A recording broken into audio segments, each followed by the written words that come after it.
Bahwa acara baru banget anyare tesi diplastiki.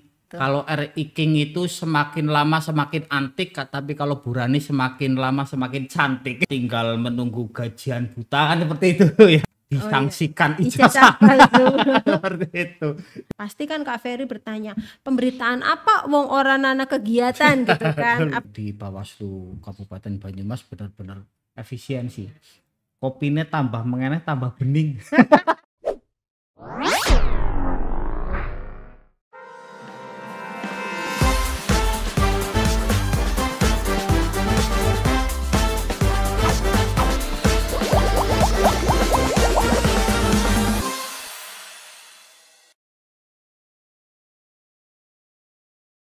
Bismillahirrahmanirrahim. Assalamualaikum warahmatullahi wabarakatuh. Jumpa lagi bersama kami di Bawaslu Banyumas Ngobrol. Pada kesempatan sore hari ini kita akan ngobrolin tentang peran tugas Bawaslu setelah pilkada dan pemilu usai. Ngapain saja sih Bawaslu setelah pekerjaan beliau-beliau ini di tahapan pemilu dan pilkada selesai? Tentu menjadi pertanyaan bagi kaum awam, terutama saya sendiri, seperti itu. Sebelumnya perkenalkan, saya Ferry Happy Wahid Abdillah yang akan memandu acara podcast Bawor kita pada sore hari ini. Ini saya sebagai host new atau pembawa acara baru banget anyare tesi diplastiki. Nah, pada sore hari ini kita kedatangan narasumber dari pimpinan Bawaslu Kabupaten Banyumas, Ibu Kordif yang tercantik dari pimpinan Bawaslu di Kabupaten Banyumas. Beliau adalah Ibu Rani Zuhriah SPDI. Selamat sore Ibu Rani. Sore. Wow, Bu Mas Rani ini Ferry. Kalau ibarat motor itu Ibu Rani itu seperti RI King. Kenapa itu? Kalau RI King itu semakin lama semakin antik, tapi kalau Bu Rani semakin lama semakin cantik. Seperti itu. Cakep. Oke. Bu Rani bagaimana kabarnya? Alhamdulillah, baik sehat. Ya. Alhamdulillah semangat. Ya, sahabat Bawor dimanapun berada, Kak Ferry ini sebelumnya adalah Panwascam ya Kak Ferry ya. Panwascam Kecamatan Sumpyu. Iya, jauh-jauh dari Sumpyu datang ke ruangan studio podcast Bawor hanya untuk ngobrolin tentang apa sih kegiatan Bawaslu setelah masa pemilu usai. Ya, gitu. Betul Bu Rani. Jadi memang menjadi pertanyaan masyarakat pada umumnya, terutama saya pribadi, sebetulnya Bawaslu itu ngapain setelah pekerjaan beliau-beliau ini di tahapan sudah selesai, sekarang sudah masa santai mungkin kalau bagi menurut saya. Tapi apakah seperti itu? Apakah mereka hanya tinggal menunggu gajian buta kan seperti itu ya teman-teman. Jadi ini akan kita obrolkan, tanyakan langsung kepada beliaunya yang bersangkutan, salah satu pimpinan Bawaslu Kabupaten Banyumas yang tercantik karena ini satu-satunya perempuan di kelima pimpinan Bawaslu. Seperti itu Ibu Rani. Boleh sedikit perkenalan dulu ya Bu Rani. Bu Rani ini sebetulnya background pendidikannya itu dari mana sih? Jangan-jangan seperti yang sedang viral disangsikan ijazah palsu. seperti itu. Iya, jadi memang saya itu adalah sarjana pendidikan, tentunya pendidikan agama Islam begitu. Saya lulusan dari UIN Saizu sebelah kantor Bawaslu. Begitu Kak Ferry. Kak Ferry ini kemarin ketua ya Kak ya? Alhamdulillah dipercaya sebagai ketua Panwaslu Kecamatan Sumpyu. Entah karena adanya saya atau mungkin ketika pemilihan saya hipnotis anggotanya jadi milih saya. Karena secara SDM tentu yang lain juga lebih punya kemampuan yang lebih daripada saya. Seperti itu Bu Rani. Baik, langsung saja untuk pertanyaan yang menjadi dasar adanya podcast kita pada sore hari ini. Tahapan ini kan sudah selesai Bu Rani. Alhamdulillah Banyumas diawali dari pemilu dulu ya. Presiden sudah terlantik, DPR sudah duduk di masing-masing kursinya masing-masing. Kemudian yang terakhir ini gubernur, bupati sudah terlantik semua. Alhamdulillah termasuk Banyumas bukan salah satu kabupaten yang harus melakukan pemilihan ulang. Itu artinya di Banyumas juga sukses mengadakan pilkada. Nah setelah ini semua selesai, usai, itu sekarang ngapain sih Bawaslu seperti itu, Bu Rani? Ya, baik. Terima kasih Kak Ferry sudah berkenan menjadi host tamu ya. Host tamu di Bawaslu Kabupaten Banyumas. Jadi meminjam perkataannya Cak Totok, anggota Bawaslu RI yang saat ini juga masih menjabat, bahwa Bawaslu itu bekerja tidak hanya pada masa tahapan gitu, tapi kerja-kerja Bawaslu itu di masa non tahapan, yaitu adalah penguatan demokrasi gitu, penguatan demokrasi, bahwa kita masih punya tanggung jawab yaitu menguatkan demokrasi di Kabupaten Banyumas khususnya. Dengan cara apa? Yaitu dengan pendidikan politik. Ya, sasarannya ya masyarakat secara umum begitu. Kemudian dari ide dasar itu kita kembangkan jadi beberapa program kerja. Kebetulan di divisi saya, tadi mungkin belum diperkenalkan, saya itu di Bawaslu itu kan ada 5 komisioner atau pimpinan, 1 ketua dan 4 koordinator divisi. Salah satunya itu adalah saya, yaitu koordinator divisi pencegahan partisipasi masyarakat dan hubungan masyarakat. Tugasnya apa? Tugasnya itu adalah meningkatkan partisipasi masyarakat. Di dalamnya itu ada pendidikan politik ataupun sosialisasi pengawasan partisipatif bagi masyarakat. Kemudian hubungan masyarakat, kita juga punya tanggung jawab memberitakan, mempublikasikan hasil-hasil kinerja kita, ataupun kita mempublikasikan konten-konten yang edukatif gitu lah. Di divisi saya itu memang bisa dibilang adalah wajahnya Bawaslu ketika masa non tahapan, karena di sini semuanya program-program kerjanya, yaitu salah satunya ya ini program podcast yang itu tayang setiap hari Rabu begitu. Program podcast ini sebelumnya, sebelum periode saya itu memang sudah ada Kak Ferry, sudah ada, kemudian dihidupkan kembali. Kemudian juga kalau dulu itu belum punya ruangan khusus, sekarang itu sudah punya ruangan khusus. Kita bertempat di ruang gedung belakang Bawaslu atau biasa kita sebut gedung Gakumdu. Begitu lah. Podcast ini sudah berjalan sejak sebelum Ramadan gitu, sudah Ramadan itu sudah berjalan. Kemudian setelah Lebaran kita aktifkan kembali. Setiap hari Rabu kita tayang di YouTube. Kemudian ada potongan-potongannya juga di Instagram gitu. Kemudian program di masa non tahapan Bawaslu itu juga memaksimalkan pemberitaan. Pasti kan Kak Ferry bertanya, pemberitaan apa wong orang anak kegiatan gitu kan. Apalagi ditambah sekarang adalah masa efisiensi. Karena perubahan adalah sebuah kemutlakan gitu ya.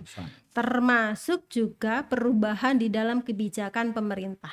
Bawaslu Kabupaten Banyumas menerima kebijakan tersebut dan terdampak juga Kak Ferry, terdampak dengan adanya kebijakan efisiensi anggaran ini.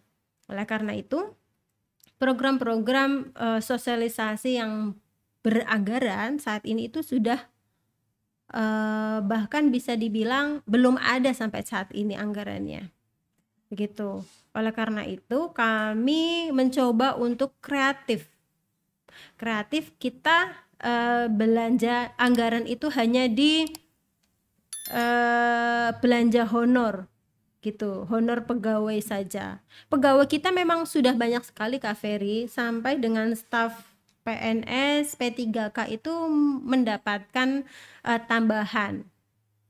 Terakhir ini kita akan mendapatkan juga infonya 3 pegawai lagi, baik itu P3K maupun PNS yang akan ditempatkan di Bawaslu Kabupaten Banyumas. Oleh karena itu SDM inilah yang kita coba untuk dimaksimalkan dengan cara membuat kegiatan-kegiatan yang non anggaran sekreatif mungkin lah. Mumet kan, karena jar Basuki mau beo kan biasanya.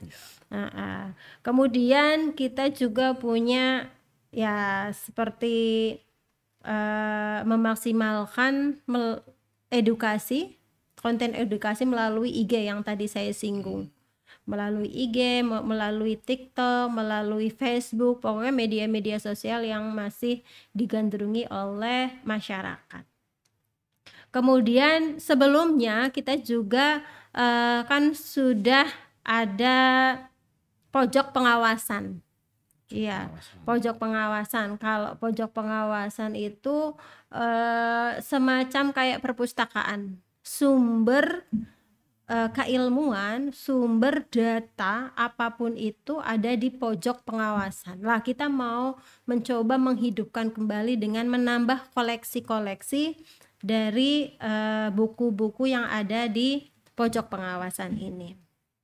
Begitu. Nah, ini lagi digagas, lagi proses kita kumpul-kumpulkan bukunya, tempatnya juga nanti kita coba untuk renovasi ulang gitu, sehingga ketika nanti ada tamu dari luar, misalnya dari, kan kebanyakan kalau kita menerima edukasi-edukasi seperti itu dari mahasiswa magang, kemudian dari SMA gitulah, nanti bisa sebagai sumber informasi di situ, sumber keilmuan itu di pojok pengawasan itu. Begitu Kak Ferry. Sedikit menyela ya Bu Rani, Iya. maaf ini. Dari pemaparan yang Bu Rani tadi sampaikan itu ada yang menurut saya agak menarik, yaitu tentang pendidikan politik yang menjadi program, salah satu program dari Bawaslu. Apakah selama ini sudah pernah melaksanakan pendidikan politik langsung kepada masyarakat umum begitu Bu Rani, ataukah ini baru program yang semoga saja segera terlaksanakan seperti itu? Kalaupun sudah ataupun belum, itu sebetulnya yang menjadi objek itu lebih kepada masyarakat umum atau kepada misalnya sivitas akademik ya, mungkin bisa dikatakan seperti itu, ke anak-anak sekolah atau mahasiswa seperti itu. Iya. Jadi sekali lagi tadi itu kan berawal dari penguatan demokrasi, diturunkan lagi pendidikan politik bagi masyarakat. Lah sasarannya adalah masyarakat secara umum. Lah lama masa non tahapan ini kita sudah berjalan di sekolah gitu, di SMA Banyumas itu sudah terrealisasi, memang kita diundang narasumber dan kita memang punya program itu ya, seperti gayung bersambut gitu ya. Kemudian untuk di masyarakat kita pun punya target ke desa-desa, punya program ke desa-desa, mengaktifkan kembali desa pengawasan sama desa anti money politik yang pada periode sebelumnya itu kan sudah dibentuk. Begitu. Jadi pendidikan politik ini kan sangat luas ya, bisa langsung kita tatap muka, bisa juga melalui media sosial. Yang paling sudah dilaksanakan sampai saat ini kita gencarkan yaitu melalui media sosial. Begitu Kak Feru. Kemudian tadi nyambung ya, untuk lebih memaksimalkan pendidikan politik itu program tersebut kami juga akan menggandeng ataupun bekerja sama dengan SMA, MA ataupun SMK sederajat. Untuk ini kalau di SMK MA itu kan ada program P5 ya, penguatan Pancasila ya. Lah itu nanti kita bisa tawarkan ataupun ajukan permohonan kerjasama bahwa kita siap untuk bisa dijadikan narasumber ketika dibutuhkan gitu. Oke, Gitu oke, Kak terima Ferry. kasih. Mohon maaf lah sekali lagi ini Bu Rani, saya itu kan dulu Panwas ya, itu ada sedikit masukan dari masyarakat tetangga saya itu terkait dengan pendidikan politik. Mungkin ini bisa jadi salah satu program dari Bu Rani, bahwa masyarakat kita itu kan tentang kaitannya dengan money politik, dengan kesemangatannya dalam berdemokrasi yang tanpa imbalan itu kan masih sangat memprihatinkan lah, bisa dikatakan seperti itu. Kemudian ketika ditakuti dengan hukum, karena hukumnya menurut mereka itu banyak contohnya yang ternyata belum maksimal hukum itu terhadap pelaku money politik, mungkin bisa diakali dengan ancaman keagamaan Bu Rani. Jadi maksudnya seperti ini, pendidikan politik kalau tadi menggandeng dengan sekolah-sekolah, mungkin di suatu saat atau di masa yang akan besok-besok lagi itu panjenengan bisa menggandeng ulama-ulama atau kiai Bu. Jadi ketika digandengkan dengan agama itu masyarakat akan lebih takut. Masyarakat gitu. Kita ya, jadi dengan ancaman surga neraka mungkin atau dengan dosa dan pahala itu mungkin akan lebih mengena ke masyarakat seperti itu Bu. Jadi tapi itu hanya masukan dari tetangga saya. Itu bisa itu juga ketika Kak Ferry ini kan memang backgroundnya adalah seorang ustadz atau kiai gitu ya. Nanti bisa dicarikan itu dalilnya seperti apa, dalil menerima suap gitu atau bubur atau semacamnya itu. Ketika menerima kemudian dipakai untuk kebutuhan sehari-hari itu ngaruh nggak sih? Misalnya aku dikasih amplop dari seorang caleg gitu ya. Lah kemudian uang tersebut saya gunakan untuk misal beli beras untuk dimakan ya gitu kan. Itu kan uang-uang seperti itu nanti seperti apa? Itu juga ide yang bagus yang bisa nanti kita pertimbangkan. Memang ada beberapa kabupaten kota yang sudah melaksanakan pendidikan pengawasan partisipatif itu melalui pondok pesantren gitu. Pendidikan politik melalui pondok-pondok pesantren itu sudah. Tapi kalau Kabupaten Banyumas kebetulan memang belum gitu. Dan itu justru ide bagus untuk bisa kita kembangkan di Kabupaten Banyumas. Ya, dan sebagai pertimbangan mungkin ya Bu, kalau menggandeng kerjasama dengan sekolahan secara ini instansi resmi, mungkin biayanya agak mahal. Kalau dengan ulama kiai kan karena biasa lemah teles Gusti Allah sing balas, mungkin akan lebih ringan. Seperti itu kan, kiai nggak bakalan protes dikasih ya alhamdulillah, nggak dikasih ya memang sudah tugas kewajibannya. Seperti itu mungkin seperti itu kalau yang kiai betulan, karena walaupun tadi disampaikan saya Ustadz kan kalau lebih dikenalnya itu kiai koplak kan. Baik. Mungkin seperti itu atau masih ada yang program lagi? Tadi sudah kita akan bekerja sama. Kebetulan memang yang kerjasama dengan sekolah-sekolah, kita sudah ada beberapa sekolah yang memang sudah kita tembusi gitu ya. Tinggal diperbanyak, dikembangkan, kemudian menghidupkan kembali Saka Adiatsa. Di Bawaslu Kabupaten Banyumas itu ada namanya Saka Adiatsa Pemilu. Jadi kita punya Saka anak-anak pramuka dari beberapa sekolah. Pokoknya dari beberapa sekolah di Kabupaten Banyumas itu sudah menjadi anggota pengurus, begitu nanti kita aktifkan kembali. gitu. Rencana minggu ini kita mau menghidupkan pertemuan rutin ya gitu.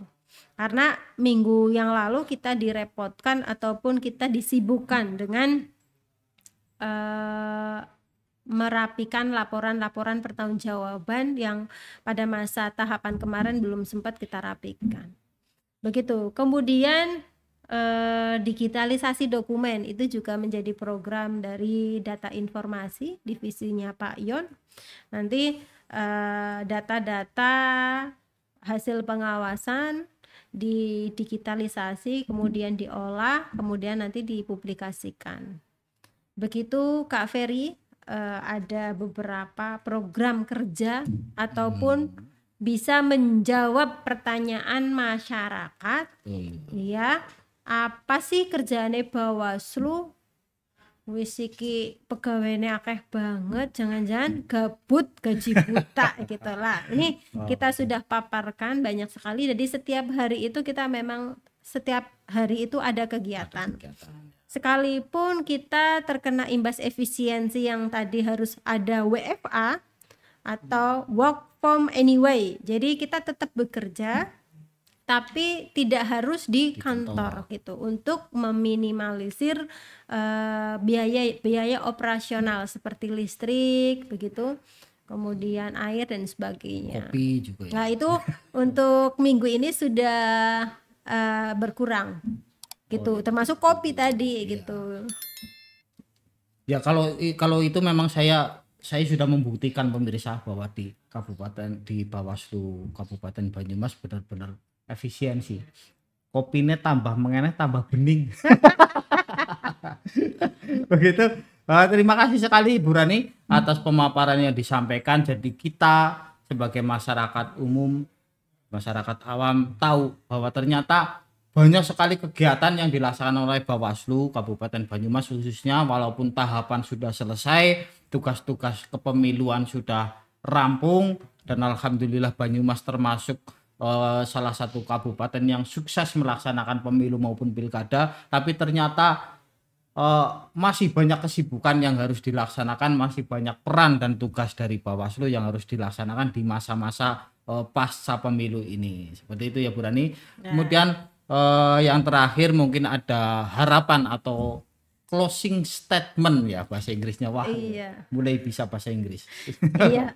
Terima kasih Kak Ferry, terima kasih kepada sahabat Bawaslu Banyumas Ngobrol telah menyimak ya dari awal sampai ini penghujung acara.